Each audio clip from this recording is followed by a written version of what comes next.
Recently यहाँ important खबर देखने को मिल रही है जिसमें यूएस इजराइल के मेजर कॉम्बैट ऑपरेशन में इजराइल ने ईरान के supreme leader Ayatollah Ali Khamenei की हिदायत कर दी है। यहाँ अब इस सिनेरियो से नए जियोपॉलिटिक्स में क्या-क्या नए असर देखने को मिलेंगे, स्पेशली भारत के लिए और दुनिया के अन्य देशों के लिए, आइए समझते हैं। सबसे पहला असर देखने को मिलेगा ग्लोबल एनर्जी क्राइसिस में, ग्लोबल सिक्योरिटी में और इस रीजन की सबसे इम्पोर्टेंट एरिया में देखने को मिलेगा जहाँ पर ये पूरा रीजन आपके लिए एक अनस्टेबल होने वाला है।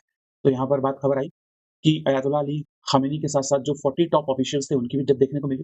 ये ऐसा क्यों हुआ? Because of collapse of nuclear diplomacy.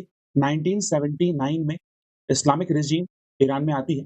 उसके बाद धीरे-धीरे ये आगे बढ़ते हैं न्यूक्लियर एनरिचमेंट में, कहने का मतलब न्यूक्लियर हथियार बनाने में, जिसको लेकर P5 कंट्रीज़ परमानेंट 5 जो कंट्रीज़ हैं यूएन में और ईरान के साथ मिलकर बैठक होती है और ये साइन करते हैं JCPO।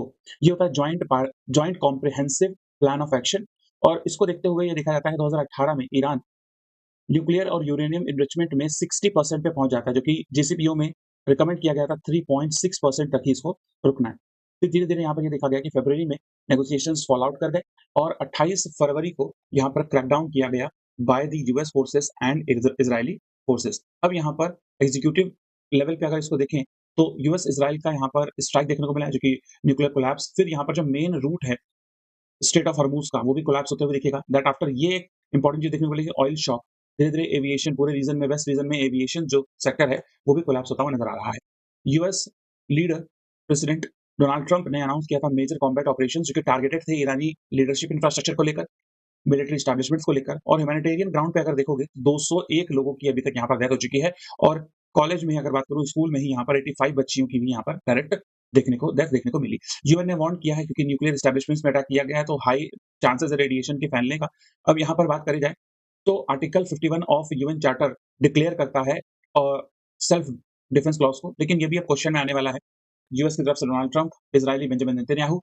इंपॉर्टेंट बात करी जाए तो यहाँ पर सुप्रीम रिजीम सबसे टॉप पे है, उसके बाद में प्रेसिडेंट और उसके बाद में मजलिस आपको देखने को मिलती है।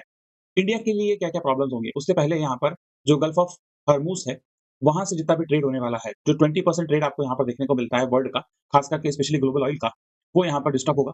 और जीसीसी कंट्रीज में गल्फ कॉर्पोरेशन काउंसिल, जहाँ पर Saudi Arabia, UAE, Qatar, Iran, Bahrain, Oman है, वहाँ पर इंडिया के approximately 10 million, approximately 1 crore diaspora देखने को मिलते हैं।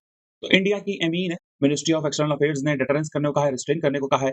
साथ ही साथ में इंडिया के लिए अब प्रॉब्लम्स क्रूशियली क्या देखने वाली है, 80% जो क्रूड ऑयल है यहीं से हम परचेज करते हैं और इस क्रूड ऑयल में अगर आप बात कर लें तो मेजर चंक जो है वो इस रीजन से, स्पेशली बात कर लो तो गैस के रीजन का आता है।